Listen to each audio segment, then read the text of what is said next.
आसमान से गिरी एक अनजान और खौफनाक धातु की मशीन।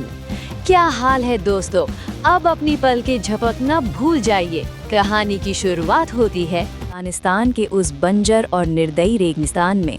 सूरज की आग किसी भट्टी की तरह सैनिकों की चमड़ी जला रही थी। रेत के उस समंदर में चारों तरफ खौफनाक सन्नाटा पसरा हुआ था, जहां अमेरिकी सेना की 7वीं पेट्रोल टीम धीरे धीरे आगे बढ़ रही थी। स्टाफ सार्जेंट और उसका छोटा भाई उसी बख्तरबंद ट्रक में बैठे थे और इंजन की दम घोटू गर्मी ने उनके पसीने की बूंदों को भाप बना दिया था। दोनों भाई अपने सुनहरे भविष्य और घर वापसी के सपने देख रहे थे, लेकिन उन्हें अंदाजा नहीं था कि मौत उनके बहुत करीब आ चुकी थी। अचानक कान के पर्दे फाड़ देने वाला एक भयंकर विस्फोट होता है और पलक झपकते ही उनके बख्तरबंद काफिले के परखच्चे उड़ जाते हैं।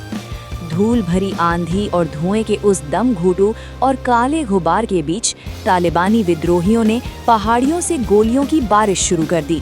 सार्जेंट का छोटा भाई एक जोरदार धमाके की चपेट में आ जाता है और उसका खून से लथपथ शरीर गर्म रेत पर बेजान होकर गिर पड़ता है। सार्जेंट अपनी जान की परवाह किए बिना उस गोलियों की बौछार में दौड़ता है और अपने मरते हुए भाई को भारी कंधों पर उठाकर बेस की तरफ भागता है। उसकी सांसें उखड़ रही थीं और उसके पैरों की मांसपेशियां फट रही थीं, लेकिन बेस कैंप तक पहुंचने से ठीक पहले वो दर्द से बेहोश होकर गिर पड़ता है। जब अस्पताल के सफ़ेद और ठंडे कमरे में उसकी आंखें भयानक झटके से खुलती हैं, तो उसे पता चलता है कि उसका छोटा भाई हमेशा के लिए मौत की नींद सो चुका है।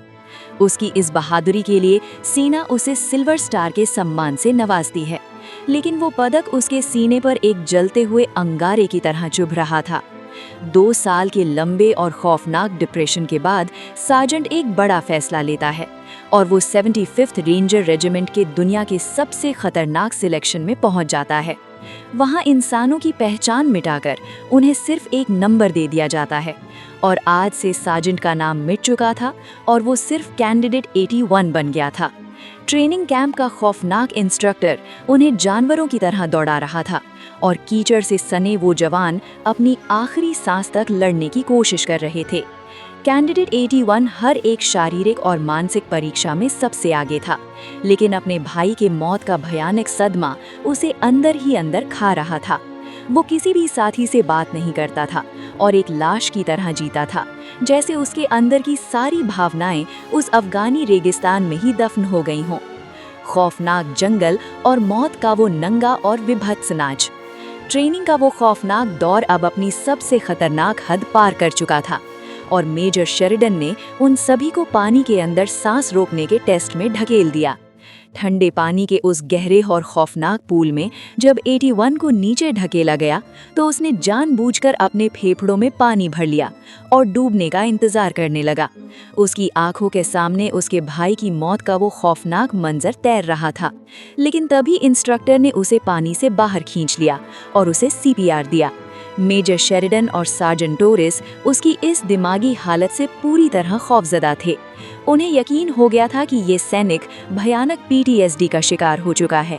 उन्होंने 81 को कमरे में बुलाकर उसे ट्रेनिंग छोड़कर घर जाने की सख्त हिदायत दी, लेकिन 81 की आंखों में एक ऐसा खौफनाक जुनून था जिसे कोई तोड़ नहीं सकता था। उसने घर जाने से साफ इनकार कर दिया और मौत की आंखों में आंखें डाल दी, जिसके बाद मजबूर होकर कमांडरों ने उसे आखिरी मिशन के लिए टीम लीडर बना दिया। ये मिशन एक नकली अभ्यास था जिसे डेथ मार्च का भयानक नाम दिया गया था, जहां उन्हें एक घने और अनजान जंगल में गिरे हुए विमान को खोजना और नष्ट करना था। इसी बीच पूरी दुनिया के टीवी चैनलों पर एक बहुत ही अजीब खबर फ्लैश हो रही थी कि अंतरिक्ष से एक रहस्यमय एस्टेरॉयड धरती के वायुमंडल की तरफ तेजी से बढ़ रहा है। शाम के उस भयानक अंधेरे में ब्लैक हॉक हेलीकॉप्टर उन्हें जंगल के ऊपर ले जाते हैं और वो सभी सैनिक रस्सियों के सहारे उस मौत की घाटी में नीचे उतरने लगते हैं।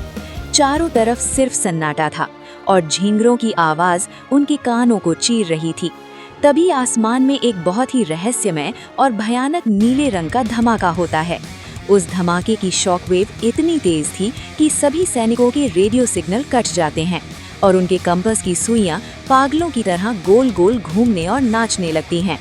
कैंडिडेट 81 अपनी टीम को लेकर उस दलदली और भयानक जंगल में आगे बढ़ता है। तभी उन्हें पेड़ों के बीच एक बहुत ही अजीब और खौफनाक धातु का ढांचा दिखाई देता है। उन्हें लगता है कि यही वो क्रैश हुआ नकली विमान है जिसे उन्हें बारूद से उड़ाना है, और वो उसके चारों तरफ भारी मात्रा में C4 विस्फोटक लगाकर डेटोनेटर दबा देते हैं। एक भयंकर धमाका होता है और आग की लपटें आसमान को छूने लगती हैं।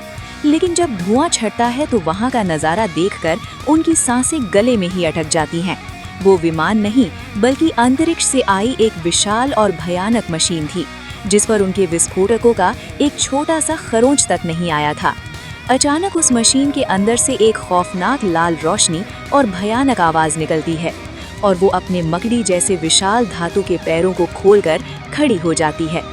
वो परग्रही दानव अब एक शिकारी की तरह उन सभी सैनिकों की तरफ मुड़ जाता है, और 81 के रोंगटे खड़े हो जाते हैं, क्योंकि उनके पास सिर्फ नकली और ब्लैंक गोलियां थीं। मशीन ने अपनी नीली लेजर तोपों से उन निहत्थे सैनिकों पर मौत की बारिश शुरू कर दी, और पलक झपकते ही जंगल का वो हिस्सा चीख पुकार और खून के समंदर में बदल गया। कैंडिडेट 7 मशीन की चपेट में आ जाता है और उसका पैर पूरी तरह से कुचल जाता है। हड्डियों के टूटने की वो भयानक आवाज सुनकर 81 के दिमाग की नसें फटने लगती हैं। 81 और बचे हुए कुछ सैनिक 7 को अपने कंधों पर उठाकर अंधाधुंध भागने लगते हैं, और वो खौफनाक मशीन पेड़ों को उखाड़ती हुई एक खूंखार दरिंदे की तरह उनका पीछा करती है। भागते भागते वो एक बहुत ही उफनती हुई और बर्फीली नदी के किनारे आकर रुक जाते हैं, जहां पानी का बहाव इतना तेज था कि वो किसी भी इंसान को चीर कर रख दे। मशीन के भारी कदमों की धमक से पूरी जमीन किसी भूकंप की तरह कांप रही थी, और 81 जानता था कि अगर वो नदी पार नहीं कर पाए तो उनकी मौत निश्चित है। उसने तुरंत एक रस्सी ली और उस बर्फीले पानी की खौफनाक लहरों में छलांग लगा दी। ठंड से उसकी नसें जम रही थीं, लेकिन वो किसी तरह तैरकर दूसरे किनारे तक पहुंच गया। उसने रस्सी बांधी और एक एक करके बचे हुए सैनिकों को उस मौत की नदी के पार खींचा, लेकिन वो मशीन नदी के दूसरे किनारे पर आकर अपनी लाल आंखों से उन्हें घूर रही थी। विस्फोटक अंत और ब्रह्मांड का सबसे बड़ा और भयानक धोखा। नदी पार करने के बाद वो सभी सैनिक ठंड और खौफ से बुरी तरह कांप रहे थे, और कैंडिडेट 7 की कटी हुई टांग से बहता हुआ खून जमीन को लाल कर रहा था। 81 अपनी टीम को लेकर उस भयानक जंगल के और भी गहरे अंधेरे में उतर जाता है, ताकि वो इंस्ट्रक्टर के बनाए गए उस नकली गांव तक पहुंचकर कोई मदद मांग सके। मशीन की वो खौफनाक मैग्नेटिक फील्ड उनके कंपास को लगातार बर्बाद कर रही थी, लेकिन 81 अपने कातिलाना दिमाग का इस्तेमाल करके उन्हें सही दिशा में ले जाता है। जब वो उस नकली गांव में पहुंचते हैं तो वहां का सन्नाटा किसी कब्रिस्तान जैसा था, और तभी उन्हें एक बहुत ही भयानक और रोंगटे खड़े कर देने वाला नज़ारा दिखाई देता है। उनका इंस्ट्रक्टर एक पेड़ के पास खून से लथपथ और बहुत ही बुरी हालत में पड़ा था। उस मशीन ने उसे इतनी बेरहमी से मारा था कि उसकी छाती पूरी तरह से फट चुकी थी। ये देखकर बचे हुए सैनिकों के होश उड़ जाते हैं और उनके चेहरों पर मौत का खौफ छा जाता है। उन्हें समझ आ गया था कि ये कोई टेस्ट नहीं है, बल्कि असल जिंदगी की खौफनाक जंग है। तभी एक सैनिक गलती से इंस्ट्रक्टर के लगाए हुए एक खुफिया ट्रिप वायर पर पैर रख देता है, और आसमान में एक लाल रंग का भयानक फ्लेयर रॉकेट चीखता हुआ उड़ जाता है। वो फ्लेयर उनके लिए मौत का निमंत्रण था, क्योंकि मशीन ने वो रोशनी देख ली थी, और अब वो धातु का दानव पूरी रफ्तार से उस गांव की तरफ मौत बनकर आ रहा था। 81 की नज़र गांव के बीचों बीच खड़ी एक पुरानी APC बख्तरबंद टैंक पर पड़ती है, और वो चिल्लाकर पूरी टीम को उस भारी टैंक के अंदर घुसने का आदेश देता है। मशीन गांव के घरों को कागज की तरह रौंदती हुई उनके बिल्कुल सामने आ खड़ी होती है, और 81 टैंक का इंजन चालू करके उसे पूरी रफ्तार से उस दानव की तरफ दौड़ा देता है। टैंक के ऊपर लगी 50 कैलिबर की भारी मशीन गन से वो आग उगलना शुरू करते हैं, लेकिन वो गोलियां मशीन के अभेद्य कवच से टकराकर चिंगारियों में बदल रही थीं। मशीन अपने एक ही भयानक वार से उस भारी भरकम टैंक को हवा में उछाल देती है, और टैंक कई बार पलटते हुए एक गहरी खाई के किनारे जाकर बुरी तरह क्रैश हो जाता है। टैंक के परखच्चे उड़ चुके थे और अंदर बैठे ज्यादातर सैनिकों की दर्दनाक मौत हो चुकी थी। सिर्फ 81 और बुरी तरह घायल कैंडिडेट साथ ही किसी तरह उस मलबे से रेंगकर बाहर निकलते हैं। मशीन धीरे धीरे खाई के किनारे खड़ी होकर उन दोनों को अपनी मौत की नज़रों से देख रही थी और तभी 81 के तेज दिमाग ने उस मशीन के कवच में एक बहुत ही अजीब चीज़ नोटिस की। मशीन के पिछले हिस्से में एक छोटा सा वेंटिलेशन सिस्टम था जो गर्मी बाहर निकाल रहा था। 81 को अपने भाई की सिखाई हुई थर्मोडायनामिक्स की वो पुरानी और अहम बात याद आ जाती है। ऊर्जा न पैदा होती है न मरती है। अगर गर्मी बाहर नहीं निकली तो प्रेशर से ब्लास्ट होगा। ये सोचते ही 81 के दिमाग में एक बहुत ही खतरनाक और आत्मघाती योजना जन्म लेती है। वो सात को वहीं छिपाकर खुद उस खौफनाक मशीन का ध्यान अपनी तरफ खींचने लगता है और पत्थरों के बीच से भागता हुआ उसे एक पुरानी माइनिंग कंस्ट्रक्शन साइट की तरफ ले जाता है। मशीन पागलों की तरह लेजर फायर करती हुई 81 के बिल्कुल पीछे पीछे आ रही थी और 81 एक बहुत ही ऊंची चट्टान के ऊपर चढ़कर अपनी मौत का इंतजार करने लगता है। जैसे ही वो दानव अपनी लाल आंखें लेकर उस ऊंची चट्टान के बिल्कुल नीचे पहुंचता है, 81 हवा में एक खौफनाक छलांग लगाता है और मशीन के बिल्कुल ऊपर आकर गिरता है। मशीन उसे झटकने की कोशिश करती है, लेकिन 81 पूरी ताकत से उस ढांचे से चिपक जाता है और कंस्ट्रक्शन साइट के भारी पत्थरों और मलबे को मशीन के उस वेंटिलेशन सिस्टम में ठूंस देता है। वेंटिलेशन ब्लॉक होते ही मशीन के अंदर की भयंकर ऊर्जा और गर्मी बाहर निकलना बंद हो जाती है और उसका पूरा लोहे का शरीर किसी भट्ठी की तरह लाल होकर भयानक रूप से कांपने लगता है।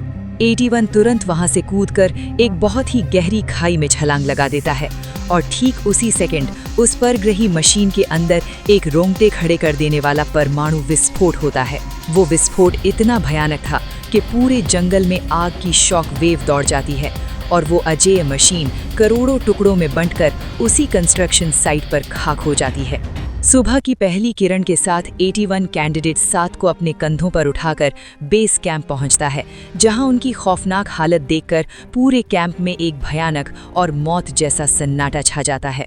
मेजर शेरिडन और टॉरिस उन्हें तुरंत एक बहुत ही खुफिया और सुरक्षित बंकर में ले जाते हैं और वहां सैटेलाइट की जो तस्वीरें उन्हें दिखाते हैं उसे देखकर 81 का खून जम जाता है। शेरिडन खुलासा करते हैं कि वो रहस्यमयी एस्टेरॉयड कोई पत्थर का टुकड़ा नहीं था, बल्कि वो ऐसी ही खौफनाक मशीनों की एक पूरी की पूरी और विशाल परग्रही सेना थी।